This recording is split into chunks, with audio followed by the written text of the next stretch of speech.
అందరికీ నమస్కారం. ఈరోజు వీడియోలో మనం అమ్మవారికి నిమ్మకాయల మాల ఎందుకు సమర్పిస్తారో తెలుసుకుందాం.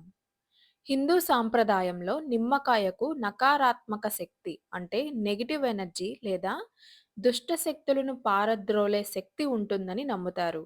అమ్మవారికి నిమ్మకాయల దండ సమర్పించడం ద్వారా భక్తులు తమ చుట్టూ ఉన్న ఆపదలను, దృష్టి దోషాలను తొలగించుకుంటారని నమ్మకం. దుర్గాదేవి రౌద్ర స్వరూపిణి.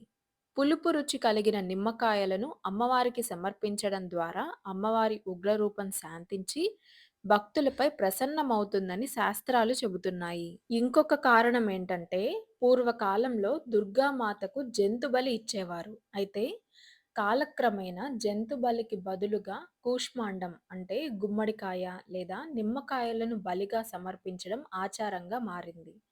కాబట్టి నిమ్మకాయను బలికి ప్రతీకగా కూడా భావిస్తారు.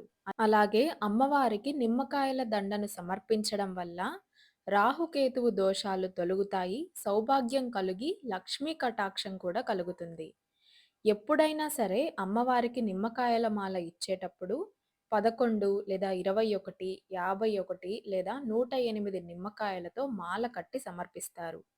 గుర్తుపెట్టుకోవాల్సిన విషయం ఏంటంటే నిమ్మకాయలను ఎర్రటి దారంతో లేదా తెల్లటి దారంతో కడతారు. అలాగే మచ్చలు లేని నిమ్మకాయలను కట్టాలి.